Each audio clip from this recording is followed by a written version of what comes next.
Hey everybody, Edo here, and this is Brides and Bribes, which is live on Kickstarter now, and this is by Spaceballoon Games.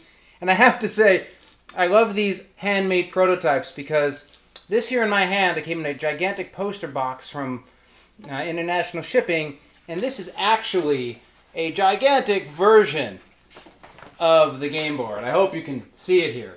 And this is one fantastic board. Look at this thing. Now, my understanding from them is it will actually be a game board, but for now, it is a gigantic map.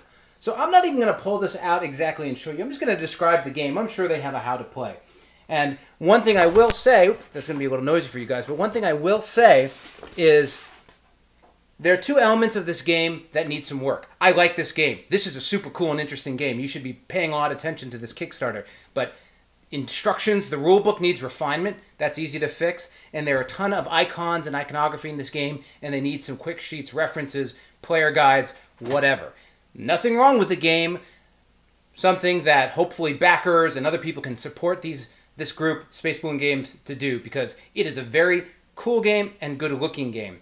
The other thing I'll mention up front, right, is this is a game about essentially taking brides and using bribes to get them, and family, and this is sort of old Genoa. What's the period here? I'm not big on European history, but it's in the Renaissance and becoming a Genoa nobleman and using your family to infiltrate and move in on all of these important families in the area. So you know, women are objects in that sense in this game, right? So you need to be comfortable with that.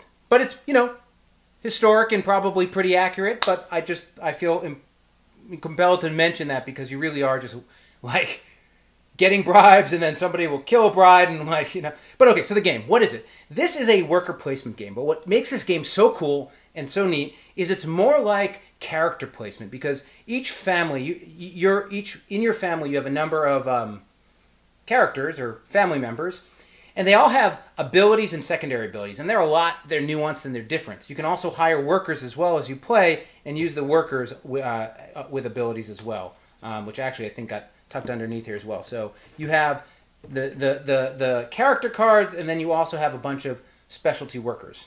And so you start with I think 4 or 5. Let me see. 4, and then you can get the workers. And so what you're going to be doing in this game is essentially, I'm going to bring this up here.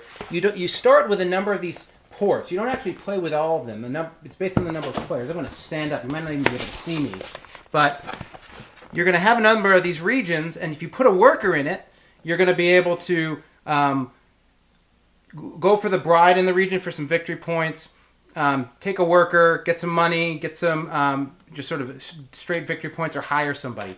And so you're going to be placing your characters at those locations to do that. And in order to get one of these brides, you need to charm the bride, which is overcome this number, as well as convince her father to let you marry her. And you could do that by bribing him or having those numbers. So you're sort of buffing your characters, you're getting them in, you can use money and items to do that. This is a +4 ring.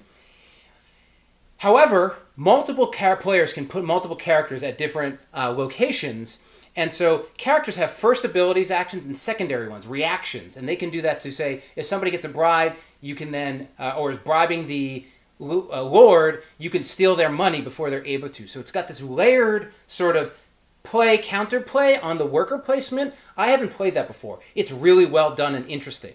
Now again, lots of abilities you got to sort of work your head around. But the other layers you're going to be, and these are the, what are these? The wagons you're going to put on your characters to know who you've played, because everyone's playing face down until we do a reveal, right? So you don't see what the special abilities are. But you also are going to be getting resources, getting the workers in order to do more. You have workshops, you can build workshops, and when you build workshops, you get some victory points, but also get items. You get, things that make you look better for the Lord. Defense, you can get a guard, you can get poison to kill a lady, so people lose victory points because their bride died. It works well. It's actually a fast game. It was hard to get started, but I really believe that can be addressed with a really nice rule book and good player guides to the iconography they have in this game. That's it. Do watch the How to Play to see it more in depth, but, you know, it's a big board. So, check it out on Kickstarter, subscribe, share, all that good stuff. Most importantly, play some great games. Thanks.